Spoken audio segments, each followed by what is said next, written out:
qué hacemos y cómo nos relacionamos con la información.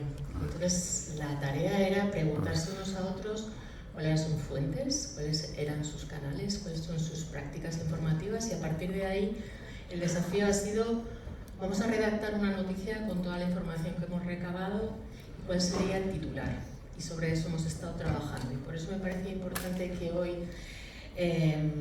pudiera abrir esta mesa contándoos que los principales titulares eran: los jóvenes de hoy desconfían de la prensa, los jóvenes de hoy están más desinformados que nunca, los jóvenes de hoy pasan mucho tiempo en redes sociales consumiendo entretenimiento.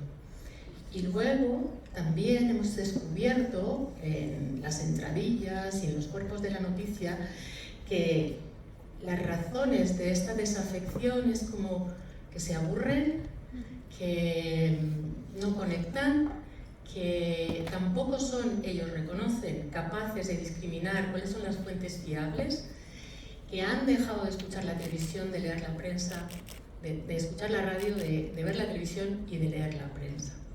Entonces, bueno, en este contexto, puesto que ellos son los que están aquí hoy, esta mañana, y antes de adentrarnos a explicar esta simbiosis de la prensa local y la prensa internacional, creo que el contexto fundamental es saber qué está pasando dentro de nuestras sociedades, ese cambio, esa transición, esa transformación a la que nos convoca la sociedad digital, la sociedad de la información, con todo lo que apareja y con todo lo que trae. Y pues a mí me gustaría, ya lo comenté con Teresa, pues que tuviéramos presente, tanto en esta mesa como en la siguiente, que este es el contexto en el que nos encontramos, para acercar las jornadas verdaderamente a quienes nos van a escuchar, para que las jornadas tengan sentido para ellos, puesto que lo que a mí más me gustaría es que salieran de esta mañana sabiendo que el periodismo, como nos dice Agustín, es más necesario que nunca en la sociedad que estamos construyendo y en la que os va a tocar construir a vosotros. Y el periodismo necesita nuevas formas, nuevos canales, nuevas maneras, aunque nunca perder su disciplina de verificación, de contrastación, de rigor, de contextualización. Entonces, bueno, es un poco en esta tesitura en la que a mí me gustaría situar, por supuesto, pues este diálogo. Y sin más, pues para no acaparar ni mucho menos, quiero agradecer sobre todo a Agustín, porque él es, junto con Aurelio, un poco el alma mater de estas jornadas. Ellos gestaron este vínculo. A lo largo de estos 16 años han ido confiando en que trasladar la información a las aulas y a los espacios universitarios es muy importante, darle contexto, aprovechando siempre la suerte que tenemos de contar al final de mayo con pues, lo más granado de la prensa internacional española que viene aquí a Segovia a la fiesta de los Cirilos. Entonces, bueno, Teresa, muchas gracias un año más. Ella es periodista de Segovia, periodista local, vamos a llamarte así. Es vicepresidenta de la Asociación de la Prensa de Segovia, pero además una larga trayectoria, ¿no? 35 años largos trabajando en el diario El Mundo, desde su fundación en el año 1989. Has colaborado y colaboras con el Día de Segovia y otros medios locales, pero también es docente de comunicación. Y desde esa perspectiva, pues yo creo que es la persona adecuada para introducirnos en esta mesa, hablando de la labor que hace la prensa local y la importancia que tiene. Y bueno, como desde esta prensa local, específicamente en Segovia, se ha gestado la tribu de los Cirilo, que han ido año tras año poniéndose en contacto con todos los periodistas que venían de fuera y que han viajado afuera. Entonces, bueno, tú te vas a encargar, si quieres, de presentar a Mathieu y a Martín, a quienes damos las gracias por haber aceptado la invitación y estar aquí esta mañana. Y bueno, pues adelante, Teresa, muchas gracias. Gracias, Pilar. Yo espero que sea más bien una charla amena y suficientemente eficaz para que vosotros mismos, en el público, cuando tengáis alguna duda, toméis nota y abramos luego al final un turno de participación y que sean ellos quienes realmente nos interpelen. Eso que solemos hacer los periodistas al revés, que es nuestro papel, interpelar, preguntar, ponernos en el lugar de todos los que no pueden hacerlo y por lo tanto formular esas preguntas, porque hay veces que incluso algunos periodistas más llamados estrella pierden un poco ese norte, ¿no? O sea, nuestro papel no es el de ser el protagonista de esa noticia, sino al revés. Nosotros somos un vehículo con los ciudadanos. Esa es la esencia del periodismo. Creo que estaremos de acuerdo todos. Y tenemos que ponernos en el lugar de quienes no están y no pueden hacerlo para intentar intuir qué es lo que les interesaría de esas noticias, ya sean económicas, sociales, políticas, de tribunales, de cultura, del deporte, etcétera, etcétera. Porque yo creo que los corresponsales locales, los periodistas locales, y los corresponsales del extranjero en España, ahora hablaremos de quiénes son estos dos pedazos de periodistas, pues tenemos en común eso, ¿no? Y es que tocamos todos los palos. La especialización llega más bien a través del hábito de la escritura y del gusto particular, pero realmente tenemos la obligación de formarnos en todo aquello que escribamos, sea de deportes, y lo estoy poniendo como ejemplos muy diferentes entre sí, ¿no? Sea del mundo del deporte o sea del mundo de la política y sus circunstancias. Yo voy a empezar presentando a Mathieu de Taillac, y me vais a perdonar los francófonos mi propia pronunciación nefasta, pero yo sé que él tiene una idiosincrasia estupenda y un sentido del humor español. El otro día, de hecho, lo demostró conmigo. Le estuve llamando Matthew mucho tiempo y no me dijo nada. Y luego cuando terminé dije, pero si es francés, esto será Mathieu.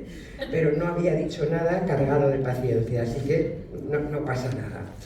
Él es corresponsal de Le Figaro y de la radio pública de Francia, o sea, lleva dos grupos de medios, por así decirlo, radio y prensa escrita, importantes, y sobre todo lleva 18 años en España, con lo cual a estas alturas lo de contextualizar, ¿no, Matthew? Se te da bien.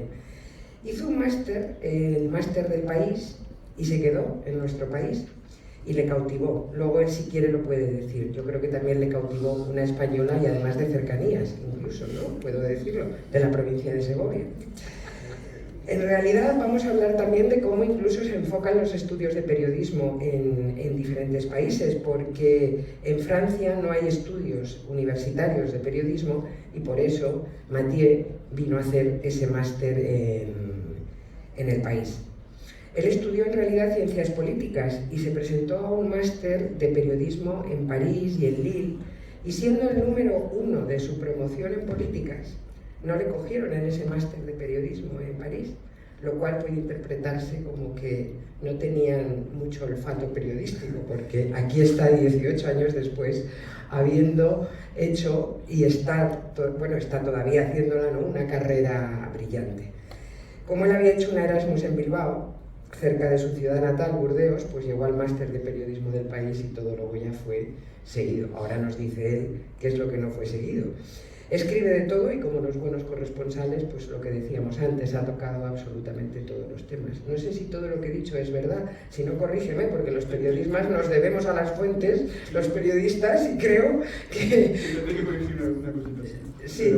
Pero lo de la ciudad natal, ya me gustaría haber nacido en Burdeos, porque siento que es mi ciudad, pero eso es, ya sé por qué lo dices, porque hubo una revista que me entrevistó y no se lo corrige. No se lo corregí en su momento, me preguntaron de dónde era y dije que de Burdeos, porque ahí me crié. Pero es que yo nací cerca de París. Lo que pasa es que soy muy poco pro-parisino, entonces nunca tomé la molestia de corregir esa información y ahora circula así y bueno, pues nada, soy de Burdeos.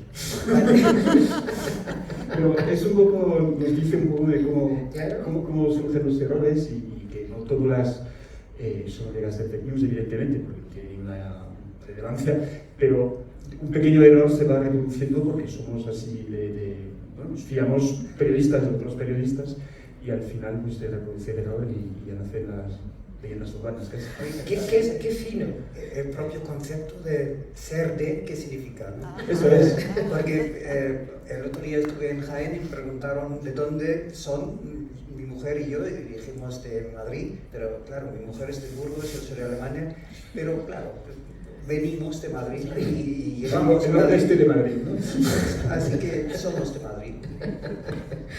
Bueno, él es Martin Dams, que como veréis también, no en vano lleva 30 años en España. Es decir, que si hablábamos de que Mathieu tenía perfectamente cogida la idiosincrasia española y se había convertido en un periodista más, corresponsal en España para su país, pues con Martin Dams pasa exactamente lo mismo. Yo creo que entre los dos, como entre muchos otros corresponsales de prensa extranjera que viven y que se radicaron, cogieron raíces en nuestro país, tienen en común precisamente eso, que se les nota que se quedaron en España y lo decidieron porque os gusta nuestro carácter, nuestra idiosincrasia, nuestras costumbres, e incluso sabéis lidiar como nadie con lo que no nos gusta a ninguno. Cuando mi madre me visitó por primera vez aquí en Madrid, en el 95, fuimos al estudio de la ARD, de la Radio Pública Alemana, porque yo ahí produje una pequeña pieza y mientras estaba yo en el estudio, mi madre estaba hablando con el técnico de sonido y este le dijo: ya verá, señora, este se va a quedar aquí en Madrid, porque mi idea era quedarme unos 5 años, pero hemos visto a tantos, al final se quedan. Bueno, soy uno de ellos. Claro. Bueno, felizmente para todos, porque desde que llegó en el 94, procedente de un pueblecito pequeño del norte de Alemania, cerca de Bremen. No puedo intentar pronunciar el pueblecito porque lo intentamos el otro día, ¿verdad? Tampoco es como casa salvaje, significa. Sí, eso es el significado, o sea, la pronunciación es imposible. A mí me está vetada, lo siento, Martín. Tú aprendiste español mucho antes que yo a pronunciar simplemente el nombre de tu pueblo alemán, o sea que imposible. El caso es que como él sabía español, pues tuvo la oportunidad de quedarse en España. Al principio, como os contaba, para unos poquitos años, poco tiempo, y luego pues de repente lleva 30 años, porque la vida pasa así, de repente, ¿no? Trabaja para muchos periódicos regionales, que a vosotros algunos os sonará. Si yo os digo el Grupo Vocento, a lo mejor pues no os suena, pero si empezamos a hablar del norte de Castilla, de ese tipo de periódicos, que precisamente a base de ir adelgazando cada cabecera, formaron en su día ya, previendo esta situación de la crisis del periodismo en España, pues formaron grupos. Vemos que sucede también en otros países. Y él trabaja para ese grupo de periódicos regionales alemanes, tipo el Vocento. Y en 30 años ha ido viendo cómo ha evolucionado el periodismo, por supuesto en la Unión Europea, en todos los países, pero también en España, porque ha sido corresponsal de todos estos medios, incluso de otros países, ¿no? O sea, como por ejemplo Suiza, que luego nos puede contar cómo se trabaja. Simplemente para eso, digamos, es el mismo mercado. Claro. ¿No? Medios de habla alemana. Claro. En su época tampoco existían estudios de periodismo en Alemania. Ahora la carrera universitaria sí que contempla todos esos créditos de los que hablábamos en materias como ciencias sociales, economía, derecho, ¿no? Y por lo tanto, bueno, pues se bregaron con másteres y con el ejercicio de la práctica. Y yo, por igualar en una primera pregunta y lanzar esta conversación, y aun a riesgo de sonar el encabezamiento a un chiste, yo no sé si un francés y un alemán, unidos como corresponsales en España, saben inglés o con el español les bastó. O sea, porque antes hablábamos de que el inglés es la herramienta fundamental, pero para vosotros lo tuvo que ser en su momento el español, ¿no? ¿Cómo empezasteis con el tema de lengua a informaros de lo que os teníais que informar para comunicarlo en vuestros países respectivos? En Francia jugamos con una ventaja, que es que en el instituto es obligatorio estudiar 2 idiomas extranjeros. Entonces, no sé exactamente la estadística, pero el 80-90% estudia primero inglés y luego español, ¿no? Luego una buena minoría estudia alemán de primero y segundo en vez del español. Entonces, yo en mi caso ya sabía español y ya hice ese Erasmus en Bilbao. cuando estudiaba ciencias políticas, pues, me fui a la UPV y que me quedaba 2 horas o 3 horas de Burdeos, o sea, un salir de casa muy protegido, ¿no? Y entonces, pues, sí, sirve el español y no, el inglés yo lo hablo peor que el español, porque no he ejercido, no he vivido en un país de habla inglesa. De hecho, hay una cosa que ya ha dejado de molestarme, porque es muy habitual, es que instituciones o gabinetes de comunicación te escriban un email, que ellos son españoles, y te escriban el email en inglés. Yo llevo 18 años aquí, mi mujer es española, mi hija es española, francés. Es francés y es como, vamos a ver, soy extranjero, lo cual no quiere decir que nazco hablando inglés. De hecho, lo hablo bastante peor, lo escribo mal, lo entiendo en buena medida, porque pues, de vez en cuando vienen personalidades que no hablan español y que vienen a Madrid o a España en general, y es útil entrevistarles en inglés, ¿no? Pero no, no sé, el 2% de mi trabajo, ¿no? Es útil el español, enterarse de algo en catalán, que no, para un francés en España no necesita mucho esfuerzo, aunque no lo hablo, pero sí que entiendo una buena parte, algo de gallego y algo de portugués, porque los bellos son como son, y para Lucía, por ejemplo, sí que tengo que ir de vez en cuando a Portugal para cubrir lecciones, sobre todo, ¿no? Pero yo no creo que sea tan habitual en el resto de países del mundo que los corresponsales realmente hablen la lengua del país. Eso es una ventaja de España, porque aquí se habla una lengua mundial. En Francia será lo mismo, en Alemania ya no estaría yo tan seguro. Y luego un ex compañero nuestro que estuvo aquí antes había sido corresponsal en Polonia, y él dice que más o menos era el único corresponsal que realmente hablara bien polaco. Polaco tiene que ser una lengua jodidamente difícil, y él a lo largo de los años lo había aprendido. Pero dice, y realmente casualmente por otra vertiente tenía una amiga que también fue corresponsal en Polonia durante 3 o 4 años, y decía su meta era al final de estos años hablar lo suficientemente bien para ya poder moverse sin intérprete. Así que es un poco especial lo nuestro, que realmente estamos también entre nosotros, ¿no? Si hay reuniones del círculo de corresponsales a que pertenecemos, por supuesto hablamos en español. Yo no estaría seguro que el grupo de corresponsales en Berlín realmente hablen alemán entre sí. Quién sabe, no lo sé, ¿no? Porque también son grupos mucho más grandes. Así que el español ya es una ventaja para que el resto del mundo entienda lo que pasa. Aunque aquí hay cierto sentido, somos menos que los de habla inglesa. Obviamente todo el mundo es menos que la habla inglesa, ¿no? Todos entendemos el Economist y todos pensamos que el New York Times sea un gran periódico porque sabemos leerlo, ¿no? Y no sabemos cómo es el gran periódico de Bangladesh, que a lo mejor hace mucho mejor información. Así que ya es una ventaja, el español se entiende en gran parte del mundo.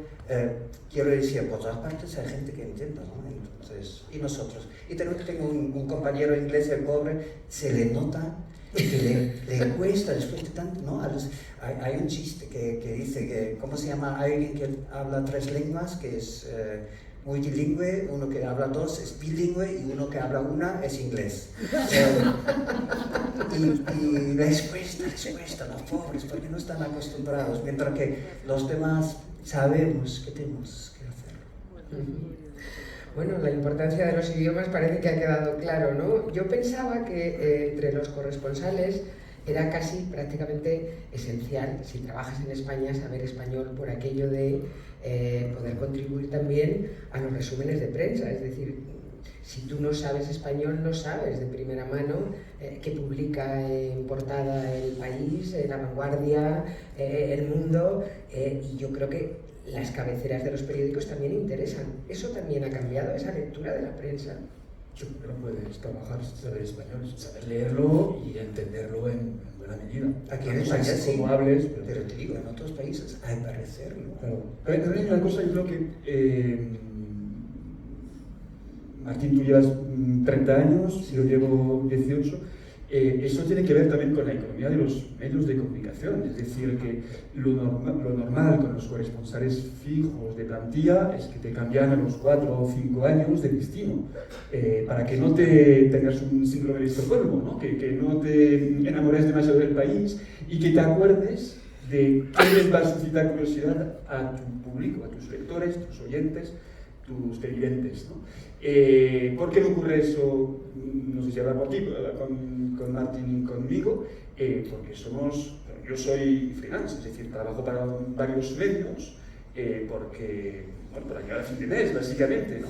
Y porque no me dan un sueldo fijo. Entonces, no me pueden exigir que me vuelva a Francia o que vaya a otro destino, a otra capital europea o del mundo, porque no me van a dar un trabajo ahí. Entonces, llevo 18 años porque estoy a gusto aquí y porque ya me he montado mi ecosistema para vivir del periodismo y estar a gusto, ¿no? Entonces, por eso hablo bien castellano, básicamente. ¿Estás de acuerdo, Martín? Sí. Básicamente, ¿no? O sea, que veo que en todas partes cuecen habas, porque cuando hablamos de la precariedad en el mundo periodístico tendemos a mirarnos el ombligo y a pensar que la precariedad laboral alcanza a los periodistas españoles nada más, pero veo que incluso los grandes corresponsales para grandes medios internacionales viven o beben de la misma precariedad, aunque luego los ecosistemas pueden formarse de maneras diferentes, ¿no? Pero tenéis también la obligación de trabajar para distintos medios de comunicación. ¿Cómo lo hacéis? ¿Habéis ido teniendo que ampliar en estos años el círculo de medios para el que publicáis? Porque también a vosotros cada vez os pagan menos, la vida es más cara y por lo tanto uno subsiste un poquito peor. Digamos, en mi caso me ha ido bien hasta hace 2 años, más o menos.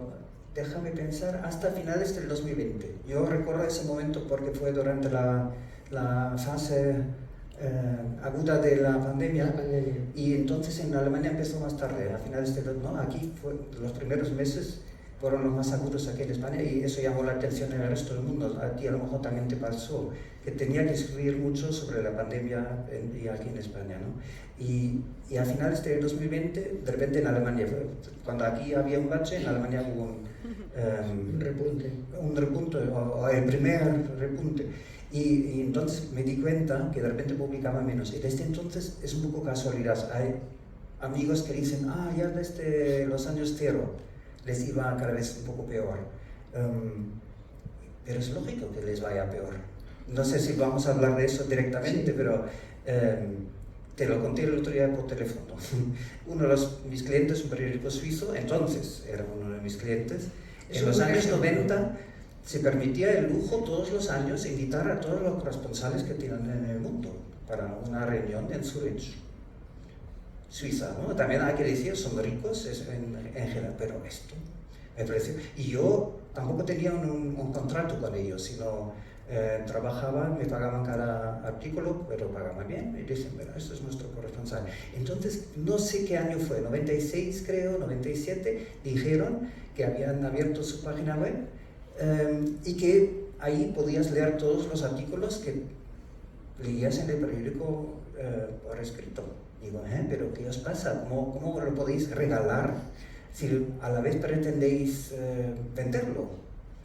No tenía lógica para mí. Y luego vi que lo hacían todos los periódicos. Entonces nos hemos tumbado nuestra propia tumba, o nosotros no, sino los editores que han tenido esa mala idea y luego muy difícilmente están intentando convencer a los jóvenes.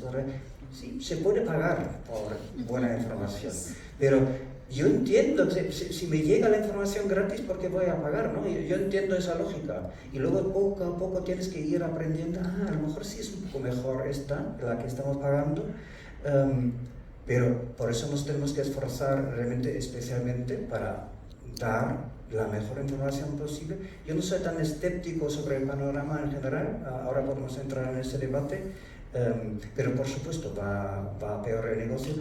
A mí me ha ido muy bien, entonces ahora estoy perdiendo clientes quiere decir otros periódicos pequeños, y ya no me preocupa. Digamos, me ha ido lo suficientemente bien, tengo mi casa pagada, mi mujer trabaja y tengo ya otros planes, digamos, pero si tuviera tu edad, probablemente estaría ahora a la búsqueda de nuevos clientes, sí. Porque este es muy joven, igual. Desde mi punto de vista, yo acabo de cumplir 60, uno de 41, me parece increíble. Tierno. Tu visión de este paso por la vorágine periodística, porque yo creo que Martín lo ha descrito muy bien, es decir, primero nos esforzábamos muchísimo porque la prensa escrita siguiera cumpliendo con ese papel de pope dentro de la prensa, ¿no? O sea, de referencia. De repente llega el medio digital, el soporte digital y vale todo, es gratis y además, bueno, yo cojo una pieza de papel y la recorto y tal, y luego queremos que nos compren esa información y entre medias hemos perdido mucho, entre otras cosas, el propio crédito, ¿no?, profesional. No sé, yo en este aspecto no me puedo quejar, o sea, tengo la impresión de que aún me dan espacio y respeto mis compañeros en París, mis jefes, para describir la realidad española, en mi caso, con matices, con detalles, pudiendo ir a los sitios, aunque hay medios que te facilitan, que te pagan los gastos de los reportajes, y otros que te dicen que no, entonces no voy para ellos, pero que aún se puede hacer periodismo, y no voy a lloriquear aquí porque es verdad, mi dificultad es que no tengo un sueldo fijo, ¿vale? Según trabajo, según consigo trabajar mucho o poco, según si hay actualidad que les interesa poco o mucho. Yo sigo diciendo a mis empleadores más que a mis clientes, pues en función de eso, pues el sueldo varía. Pero yo creo que de media el sueldo de un corresponsal en España es difícil quejarse respecto a un periodista de media, ¿no? Están los directores, están los grandes medios que a veces aún tratan mejor a sus periodistas. Pero condiciones laborales, bueno, hay que aceptar también hacer un poco de todo. A veces es un poco hacer de hombre o mujer orquesta, porque vas a un sitio y bueno, pues preparas para tu texto del periódico, pero también tienes tu grabadora con un mínimo de voz para hacer algo de radio. Yo que sé, uno de los últimos, bueno, estuve en Barcelona justo antes de las elecciones catalanas, pero en este caso fue solo para el periódico, porque la radio, debe decirlo, pero la radio para ahorrar gastos ya tiene otra persona en Barcelona, así no tiene que pagar el tren y el tren. Pero a Ávila fui cuando las protestas de los agricultores, entonces intenté pues, trabajar para mis varios medios y lo mismo que sacas tu cuaderno, sacas tu grabadora. Eso está bien, o sea, eso hay que asumirlo, o sea, no puedes pretender, creo, en el 2024 hacer información internacional. Hay muy poca gente que se puede permitir para un solo soporte, incluso si es para una sola empresa, pongamos decíamos, algo tengas que hacer antes del cierre, es decir, antes de que se termine el periódico escrito e impreso, tengas que hacer algo para la web muchas veces, si son elecciones, por ejemplo. Pero tienes que aceptar que eso, que trabajas para los soportes, eso está bien porque da más visibilidad a un tema, es complicado también porque es verdad que si estás con un micrófono, con tu cuaderno y acaso con tu cámara mínimamente de tu teléfono móvil, pues tienes menos tiempo para preparar las cosas, para contrastar, para escribir, para montar tus temas de radio, evidentemente. Bueno, la cosa es que el límite lo fijas tú, que a veces te renuncias a veces que digo, no, es que no recuerdo eso hace ya bastantes años, el terremoto de Lorca, en la región de Murcia.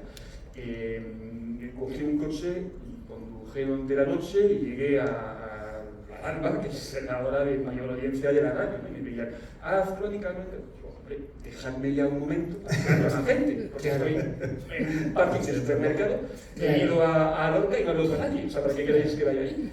Claro, yo soy freelance, cuanto más crónica tonta hago, sin hablar con nadie, más que mal, pero un respeto para el oyente. Sobre todo para mi dignidad profesional también, Claro, no me hagas decir bobadas todo el rato. Además, entonces es muy fácil, es que abrir la puerta de tu coche Claro. y Claro. ¿qué os ha pasado? Por eso luego escuchamos las cosas que escuchamos, que te hacen avergonzarte a veces de la profesión, ¿no? Así en general, ¿no? Afortunadamente luego cuando uno sabe buscar los canales para estar realmente bien informado, también los encontramos, ¿no? Pero hay veces que dices, Dios mío, pero no se les cae la cara de vergüenza de estar contando lo mismo, de repetir las mismas piezas. Si han pasado 3 horas, en 3 horas ha podido morir o salvarse mucha más gente, infórmate, no sé, no me cuentes lo mismo todo el rato. Hay que decir, los dos somos reporteros normalmente, y normalmente para los reporteros nuestras bestias negras son los redactores, ¿no? Las redacciones son los malos. Tienen una utilidad, por eso están ahí, y de vez en cuando me sorprenden y me dicen, realmente reflexionan sobre lo que yo les he mandado. Habitualmente no lo hacen. Como dice un amigo mío, la función de un redactor es llenar un espacio que me mandan, o un espacio de 5 minutos. Eso es lo que le preocupa. El contenido, bueno, me he vuelto un poco cínico. Yo pienso que todo lo que ustedes han dicho es cierto, la función que tenemos, pero ojalá la cumpliéramos. Y yo entiendo a todos los jóvenes, no sé, ¿hay algún friki entre vosotros que todavía está abonado a un periódico en papel? ¿Alguien? ¿Una mano? No, ninguna. A ver, es el momento del friki de destacarse y hacerse visible. No. Sabemos que por lo menos alguna revista online sí que... Bueno, no, pero no estoy hablando del online, No, porque online. yo mismo me he cambiado al online definitivo hace 2 años, ¿no? Y yo era de los que todavía llegaban a las reuniones del círculo de responsables, me daba cuenta, lo normal era, porque muchas veces a las 10 todo el mundo lleva el país o lo que sea debajo del brazo. Y yo era de los últimos que todavía lo hacía. Entonces, hoy en día ya ni los periodistas leen periódicos en papel. Claro. Los que lo leen son los viejos, más viejos aún que nosotros, y además están acostumbrados, por eso a lo mejor también tu situación es diferente a la mía. Tú trabajas para un periódico nacional, el Figaro, que es realmente una típica fuente para información internacional.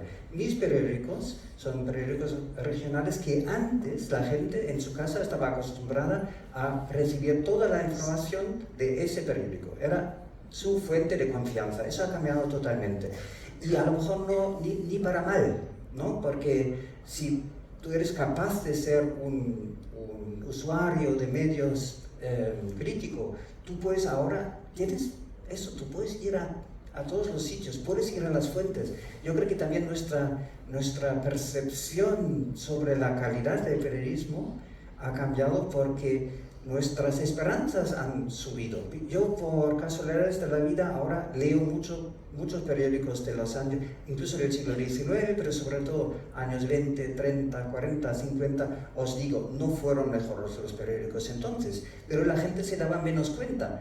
Hoy en día tú tienes tanta variedad, tanta posibilidad de comparar lo que hacen otros, pero también incluso lo que hace la fuente de verdad. Y yo entiendo también a los políticos, por ejemplo, que quieren aprovecharlo, ¿no? que hacen la información directa con su hilo de Twitter. O sea, yo soy el que os doy la información, y los periodistas tenemos que luchar un poco y ser muy, muy buenos para que los lectores entiendan que podemos dar un valor añadido a eso, ¿no? Pero en el fondo, poder leer la información original también es un valor añadido, no nos olvidemos, no es que todo sea malo porque la gente ahora puede llegar a las fuentes originales, no, les hace muy críticos y más críticos, y sí, muy bien. Sí, ¿no? yo creo que es bueno y que no nos debemos quejar de que la gente se queje de la prensa, de que en los sondeos, bueno, pues el periodismo es un oficio mal valorado, ¿no? Los políticos nos superan en la valoración, pero que la gente se acerque a un periódico, a un telediario, a un boletín de radio con sentido crítico, Es decir, no me voy a tragar todo lo que me cuente, me parece bueno. Otra cosa es que se quede ahí, es decir, me acerco a un periódico y digo, hombre, esta cabecera, pues intuyo que es más de izquierdas o de derechas, ahí les falta rigor porque les va un poco la pasión. Yo creo que eso es bueno, que nos pidan cuentas. Lo que me parece malo es la indiferencia, ya sí. no sabe distinguir. Es verdad, la indiferencia es lo malo, sí. Claro. Pero, sí, perdón. No, y la duda que tengo sobre lo que decías al principio, Pilar, sobre los jóvenes, si os acercáis a las noticias, vale, están las redes sociales, pero en redes sociales se comparten muchas noticias, o sea, aunque sea para... O sea, es muy divertido lo de eso no se habla, y te ponen un link de un medio muy mainstream muchas veces, muy leído, muy compartido. Pues sí que se habla, porque lo estás sacando, y no lo estás sacando de una cosa ultra confidencial. Bueno, sí. No sé, yo creo que lo que hace falta es un acercamiento crítico a los medios, una crítica creo que la merecemos y que es sana. Yo creo que no vengan a mis medios diciendo todo lo que van a decir es cierto y bien hecho, porque a veces lo hacemos mal. Lo mismo que se puede criticar a un técnico de un taller de coches, se debe criticar a los periodistas. Yo mismo me he convertido cada vez más crítico, digo, hasta que yo mismo no haya investigado una historia no me creo nada. Realmente tengo ya una actitud un poco peligrosa, porque empiezas a ser tan crítico, pero entonces entiendo a la gente que no, al final acabas siendo terraplanista, ¿no? Me cuentan que el mundo es redondo y nunca lo he visto, ¿no? Claro. El periodismo, si sobrevive, debe ser, por ser un poco más positivo, el remedio al terraplanismo. Sí, obviamente, pero muchas veces no lo es. Mira, hoy, esta mañana en el autobús que he venido de Madrid, buen consejo. Claro. Es que me dijo, perdona, vamos a meterle en la conversación. O sea, Martín me comentó que vivía en la zona de Argüelles y que le venía, que no sabía cómo hacerlo, que el tren, que le habían dicho que luego el tren llegaba a Segovia en mitad de la nada, o sea, le estaba bien informado, que le iba a costar luego llegar en AVE. Digo, pero si vives en Argüelles tienes un autobús fantástico, que por 8,50 € vas y vuelves. O sea, era todo bueno. He tenido la oportunidad de leer las noticias, entonces me llega, entre otros, el boletín de La Vanguardia. Entonces, claro, no lo podéis leer, pero el gran titular de hoy es sobresalto tras sobresalto. Y yo creo que resume bastante bien lo que estamos haciendo. Digamos, esta es una caja de atención, ¿no? Esta caja os busca la atención con cualquier cosa, pero tampoco es una novedad. Antes los periódicos o los medios en general intentaban buscar la atención. Hoy pensaba curiosamente, digo, antes, durante la Revolución Francesa, estos flyers, ¿cómo se dice? Los papeles, los pasquines, buscaban, y yo creo, por lo que yo he leído, muchas veces con muchas informaciones bastante dudosas, pero buscaban la atención de la gente. Bueno, lo malo es que el periodismo busca desesperadamente la atención. Y eso llega a un problema que si tú sigues los medios, tú acabas viendo el mundo de forma equivocada. Porque tú piensas que realmente solo hay sobresalto tras sobresalto en el mundo. Y quizás sobre política y gente correcta. Pero claro, obviamente hay sobresaltos, pero eso es la novedad del siglo XX, que es normal que todo el mundo se entere de lo que pasa en todo el mundo. Eso nunca era así. Tú, digamos, no sé hasta qué época tú te enterabas de lo que pasaba en tu pueblo. Luego muy nuevo enterarte de lo que pasaba en tu país. La propia idea de lo que es un país es algo muy reciente, 200 años más o menos. Y ahora, claro, si sigues todo lo que está pasando en todo el mundo, siempre hay sobresalto tras sobresalto. Entonces también por eso hay cierto hartazgo. Es sano no consumir demasiado los medios, pero no solo me refiero a los medios, yo creo que es sano precisamente buscar muy bien qué medios buscas, los que realmente buscan, en alemán decimos que se dice con un aliento largo, ¿no? Los que realmente intentan explicarte algo. Sí. Sí, no. te hago un poco de transición hacia lo regional y lo local. Y yo una de mis rutinas por la mañana, aparte de escuchar la radio, las radios, porque suelo cambiar, es mirar 20, 30 portadas de comunicación que tengo de prensa. Empiezo por la nacional y voy a casi una por comunidad autónoma.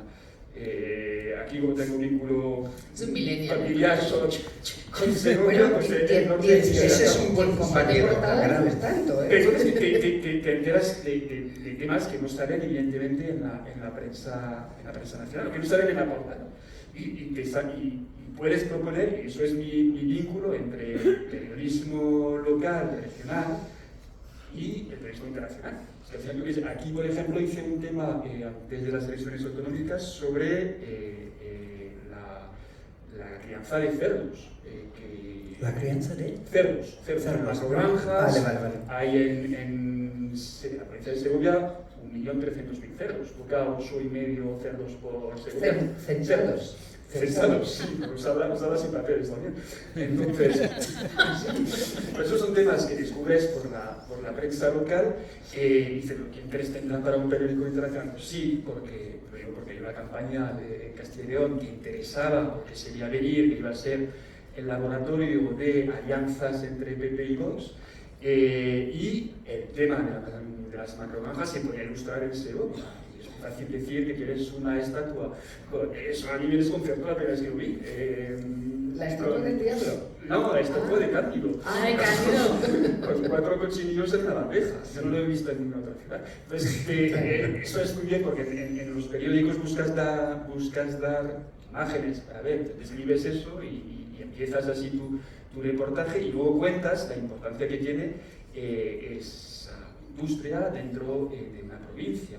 Y tú lo puedes contar, de eso hablamos un poco por teléfono, es que el periodismo internacional a veces es muy parecido al periodismo local, claro, pero es un poco más fácil, porque tú vas a ir a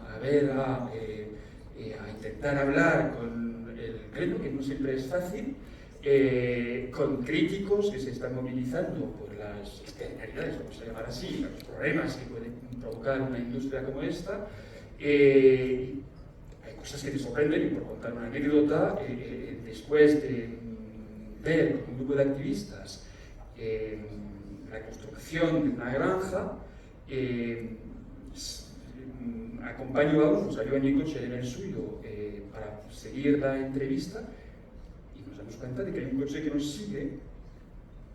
Paramos, yo le pido explicación y era uno que venía de la construcción de esa granja, en un pueblo de la campiña segoviana, y le digo, pero no hay que estar haciendo. Y dice, no, como has sacado fotos, quería preguntarle por qué. Pues que llevas 30 kilómetros siguiéndome, preguntándome por qué hago una foto en un lugar público. Pues es una forma de presión y muy burda, pero da igual. Déjame que haga un matiz, Matías, para que vean por dónde vamos. Yo creo que hemos llegado precisamente a una de las diferencias fundamentales entre los corresponsales en España que trabajan para medios extranjeros y los propios corresponsales locales. Es decir, ellos no sienten a diario la presión que sentimos los corresponsales en la prensa local. Cuando tú escribes todos los días desde el mismo sitio, escribas para lo que escribas, es decir, sea de sociedad, de tribunales, etcétera, etcétera, todo está absolutamente interconectado. Por lo tanto, es muy fácil que tu editor de turno, ese señor que en una redacción solamente ve cómo se compone la página de periódico y no quiere líos, te va a decir en un momento dado, no te puedes meter con este señor porque este señor desde otra empresa es nuestro principal anunciante. Claro, yo me imagino que eso vosotros lo veis de otra manera, porque quien presiona está fuera. Y eso es una diferencia esencial. Exacto. Yo creo que es una ventaja también de los grandes países. Claro. Yo creo que en un país pequeño, en general, tienes ya esa presión. Yo creo que es una ventaja si vives en España, Francia, Alemania, que somos grandes países, porque realmente la presión no llega hasta la capital.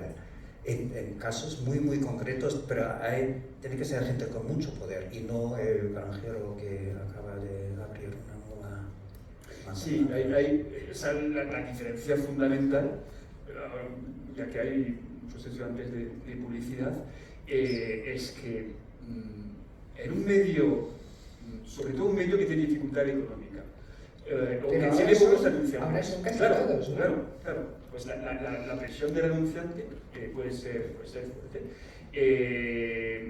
Nosotros no vivimos, pero no porque tengamos, bueno, el caso de la República, sí que tiene una independencia económica respecto a eso, pero no es que nuestros países sean muchísimo mejores y más independientes, es que estructuralmente la persona que dirige el departamento de publicidad de una gran empresa española pues no puede coger el teléfono y llamar a tu jefe y decir, oye, quito ¿qué publicidad?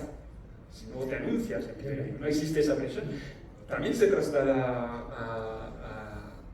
al ámbito político, en lo más fuerte del proceso independentista. Eso lo puedo contar desde una compañera que lo contó en un libro. Uno de los responsables de comunicación de la Generalitat le dijo, bueno, cuida un poco con lo que escribes, porque nosotros podemos llamar al móvil y decimos que quitamos publicidad. Esas cosas, ¿no? O sea, se rió, evidentemente, porque no existe. Entonces, aquí nadie es mejor que nadie. Desgraciadamente, estamos todos sometidos a esas mismas presiones que algunos directores, editores llevarán mejor o peor.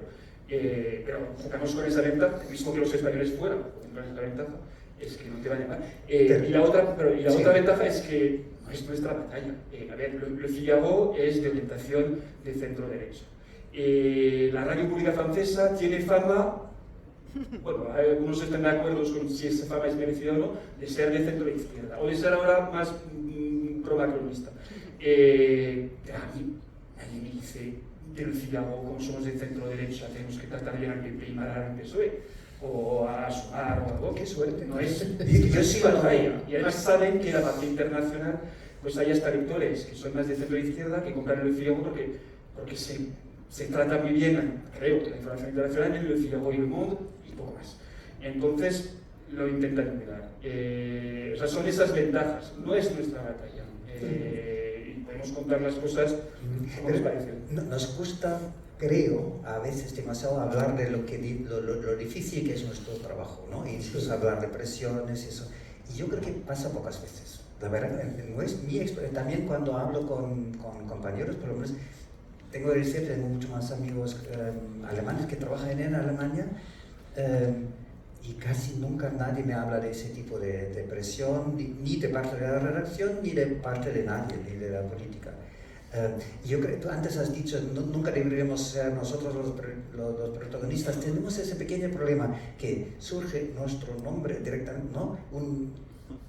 No sé, si vosotros trabajáis en publicidad, la nota de prensa nunca va a estar asociada a vuestro nombre, nuestros artículos, nuestras piezas, en la tele más, incluso la cara, en la radio, la voz, está asociada a la noticia. Eso sí tiene cierto peligro para nuestros egos. Sí, es inevitable. Y me gustaría mucho más hablar de lo que estamos haciendo mal, porque trabajamos todos con tantos prejuicios.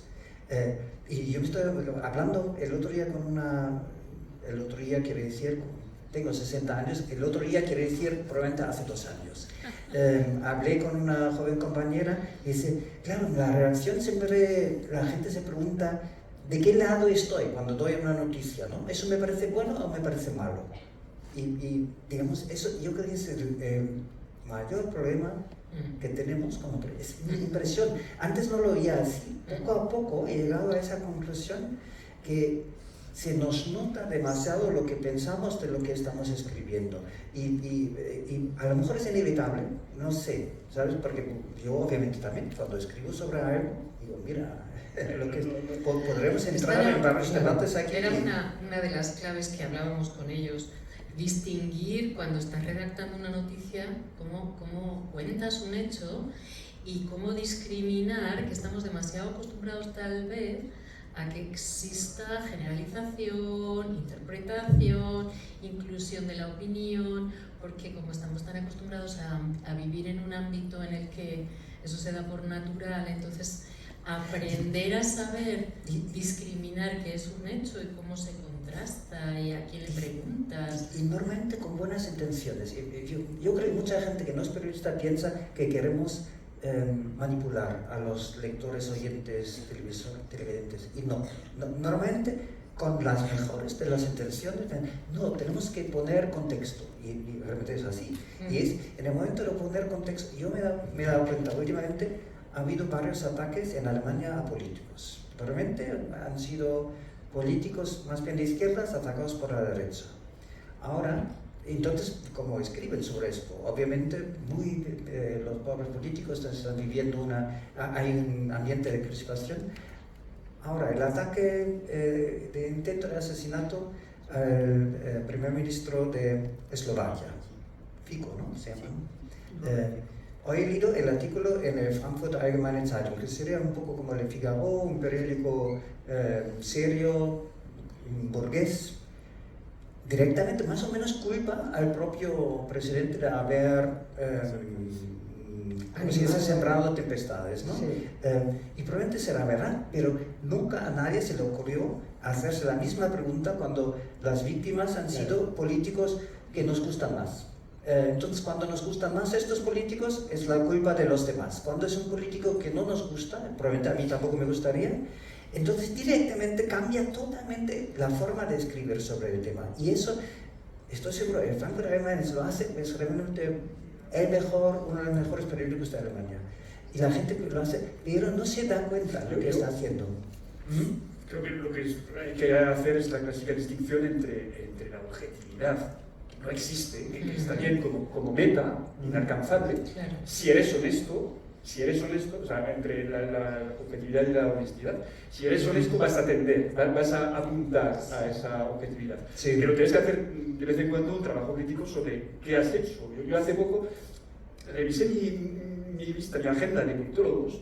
Digo, ¿sabes que al final piensan todos? Bueno, ellos me dicen que son objetivos, lo mismo que yo intento ser objetivo, pero bueno, están más cercanos a un partido y no a otro. Y entonces empecé a buscar entre la gente que seguía, los politólogos que seguían Twitter, y digo, voy a llamar a otro, porque al final, por muy objetivo que quiero ser, si llamo siempre a los mismos, las conclusiones van a ser las mismas. O sea, yo doy mi opinión, pero sabemos que hay esas formas de esconderte detrás de una persona que va a pensar un poco como tú. Entonces, hay que hacerse un poco de violencia contra sí mismo a veces y decir, voy a pensar contra mí mismo, voy a escuchar a gente con quien a priori no estoy de acuerdo y reflejar por lo menos esa pluralidad. Eso depende de cada uno. Al parecer nos cuesta mucho, ¿no? Pero es verdad. Y yo también distingo eso de objetividad, honestidad. Y ahora mismo tenemos que intentar ser honestos. Pero ¿cómo nos cuesta? Y yo lo veo en los demás, obviamente, que los demás lo verán en mí, ¿no? Pero digo, tantas veces digo algo, tío, pero ¿no os dais cuenta que tiene ahí un sesgo tremendo hacia... Y probablemente no, porque si no lo habrían escrito de otra forma. Eso realmente a favor de los periodistas que yo conozco, todos intentan ser lo más honestos posible y eso, aspiran a la objetividad sabiendo que es imposible. Pero el resultado es un desastre. Bueno, la aspiración a la objetividad debe de ser nuestro eje, ¿no? O sea, nuestro norte. Otra cosa es que se consiga o no. Yo creo que han tocado entre los dos temas esenciales para la profesión. El periodista tiene que ir a las fuentes. Eso es una obviedad para nosotros, para quienes trabajamos a diario. Pero claro, el problema es de dónde salen esas fuentes. El periodista está inmerso en la sociedad está polarizada y también es muy fácil tender a las fuentes, como decía Mathieu, a las fuentes que sabes que opinan como tú quieres que opinen. Por eso no hay ninguna sorpresa cuando uno entra en la información online y lee lo que quiere leer, igual que toda la vida pasó ir al kiosco y comprar el ABC quien quería saber lo que decía el ABC, que ya sabías lo que te iban a contar. Lo que quiere leer, o lo declaraba uno de nuestros estudiantes esta semana, que me dejó bastante alucinada, el titular podría ser, me dejó llevar por el algoritmo a la hora de informarme. Toma ya. Es como, cuidado, porque de alguna manera algo en tu dispositivo ya te conoce bien, lo suficiente como para servirte, ¿no? Estar sirviéndote el tipo de información Bueno, pues que te relajas y entretienes en consumir. Entonces, a mí me gustaría introducir por aquí, si notáis que también la información se puede ir derivando hacia esos lugares. Sí, ¿no? sí, ¿Y sí. cuál es sí. Claro, no, y déjame unir a tu pregunta, ¿qué temas les interesan más a vuestros distintos editores? Porque el periodista corresponsal, seas corresponsal en Segovia para el mundo o seas corresponsal como ellos para medios de gran importancia en Europa, no escribe de lo que quiere, sino de lo que consensúa con quien le admite la información. Y tú te puedes estar desgañitando diciendo eso es una imbecilidad, por favor, que está pasando esto otro, y resulta que tu editor, un señor en el despacho al que la realidad casi, o sea, ni le airea, no lo ve. Y como no lo ve él, tú acabas escribiendo de lo que te han dicho que te compran. Y si no te lo compran, no existe. Y si no existe, vamos amañando la realidad. Es decir, esto es un totum revolutum, ¿no? Sí, pues Perdonar el primer peligro creo que lo han teorizado como el efecto burbuja, o la burbuja del efecto. Es decir, claro, que te encierra el algoritmo por tus búsquedas anteriores en Google, por tus visualizaciones anteriores en YouTube, en TikTok, lo que sea, a repetirte siempre lo mismo. Y incluso con un efecto vicioso de que no solo repite lo mismo, sino un poco más radicalizado. Te puede llevar al terrorismo queriendo buscar una merienda oriental, o te puede llevar al terraplanismo buscando el tiempo de mañana. Eso es un si vas de forma pasiva a informarte, lo que vas a recibir va a ser eso, pensar siempre en el mismo ámbito.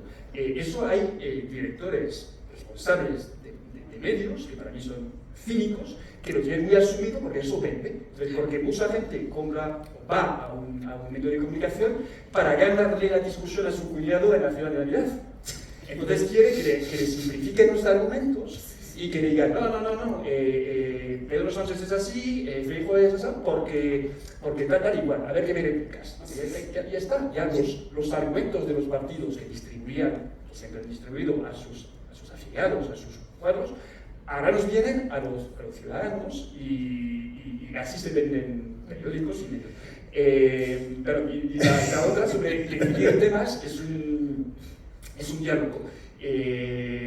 Tú a veces no consigues vender, tienes que insistir para poder colocar ese tema, y al revés. Yo una anécdota muy franco-española era cuando el COVID saco, que somos muy gregarios para seguir criticándonos, entonces saco un medio francés que había una explosión del turismo francés a España. Las hordas francesas. Las hordas, sí. Entonces, somos muy gregarios. Entonces, empezaron, un periódico francés lo saca, un medio francés. Luego viene más medios franceses. Luego los españoles se hacen eco diciendo la prensa francesa dice que. Luego los periódicos franceses diciendo la prensa española dice que la prensa francesa dice que la prensa española dice que. O sea, eso es lo que yo intenté cortarlo. Es que desde el principio diciendo cuáles son los datos. Sí. Vamos a esperar un poco. Y me sacan unos datos cada mes. Siempre tardan un mes y medio, ¿no? Hasta que... Sí. Y conseguí convencer, la radio no la conseguí convencer, el periódico sí. Digo, vamos a hacer este tema, pero vamos a hacer un metatema, un tema sobre cómo la prensa ha creado un tema que no tiene datos. Y es más, acabamos de recibir los datos, aún no viene que tardan, eso de turismo, pero sí de un gabinete que se dedica a analizar datos de los teléfonos móviles. Entonces sabe quién está en roaming, quién ha venido de Francia y quién está conectándose a Orange, a Vodafone o a Movistar desde una tarjeta SIM francesa. Y estamos desmintiendo eso. Yo nunca he escuchado el argumento de parte de un redactor de que algo venda más o menos. Entonces mi experiencia es más bien algo intrínseco en el propio periodista. Y lo que tiene intrínseco normalmente es pensar la mala noticia es mejor que la buena. Pequeño ejemplo, yo llevo realmente meses intentando vender una historia sobre la industria energética verde en España, que tiene muchísimas posibilidades, y no lo consigo. Otra vez, probablemente si trabajara para el Figaro sería un poco más fácil. El otro día ofrecí que hay una pieza, un cierto peligro sobre la cosecha del vino en el Penedès que afecta al cava, especialmente a la marca Freixenet, que es muy vendida en Alemania. Me lo compraron todos y hasta tal punto que me llega un redactor al que normalmente aprecio, dice, muy interesante su pieza, lo puede tomar como un elemento para escribir una pieza sobre la sequía en España. En la propia pieza había escrito que en España no hay sequía, sino solo es ese rincón de España, ¿no? Precisamente además el año pasado sí escribí un reportaje muy grande sobre la sequía en España. Este año no hay sequía en España, no. Pero claro, se quedan con eso y con las mejores intenciones, digo, ¿no? Eso es algo importante, el cambio climático. Yo mismo ya casi no leo una noticia donde aparezca la palabra cambio climático, porque digo, ya sé todo sobre ello. Yo prefiero leer las noticias que me dicen que se está haciendo en contra del cambio climático, pero mis redactores funcionan de otra forma. Luego, lo que tú has dicho, somos muy gregarios. Gregarios se dice, ¿no? Sí. Realmente es lo peor. Yo digo, somos surfistas, siempre buscamos la ola más grande sobre ¿no? Todos nos aprovechamos durante un mes de octubre de 2017. Preguntes a cualquier corresponsal, eso ha sido el mes de mayor ingresos para nosotros, porque durante un mes de repente Cataluña era el tema número 1 en Europa. Casi no tenía explicación porque habían visto 2 horas, sí, pero no en, digamos, imágenes, 2 horas, policías entrando con, ¿cómo se llaman estos? Corras, a sitios con urnas. 2 horas, ¿no? Digamos, yo creo que habían sido 90 locales de 2.300, algo así, o digamos, nada. Y era lo suficiente para, entonces, un mes. ¿Os acordáis? No, los jóvenes no, pero los viejos sí, de Maddie, una chica inglesa. Claro, todavía dura, desaparecida. Ya hace unos días. No había ningún motivo para escribir sobre ella, ninguno. Estoy contigo. Y yo cuando me pidieron la quinta noticia, yo escribí un artículo porque no voy a seguir escribiendo sobre Maddie. Y hubo un periódico tan honesto de mis clientes que lo publicó. Y los demás decían, bueno, entonces lo haremos a través de Inglaterra, porque allí había a lo mejor otro corresponsal. Daba igual, porque de momento era... Y yo creo que tampoco decían o pensaban, no, eso vende, sino lo veían por todas las demás partes. De repente una vez, el último gran accidente aéreo en España, en Santiago creo que fue, ¿no? El tren, el Albia. No, pero también, ¿dónde fue el Vigo? Spanair, eso en una ciudad... No, Barajas. Lo confundo, fue Madrid, pero yo estaba camino de Santiago justo cuando me envió la noticia. También, durante una semana había que escribir algo nuevo. Y el 7º día dije, ya no hay novedades. No, yo no los cansé, porque no estaba cansado, yo estaba cansado y dije, ya no hay novedades. Y el argumento de la redactora fue, pero los demás todavía escriben sobre ello. Bueno, eso es la diferencia entre un buen jefe, un buen editor y un mal editor.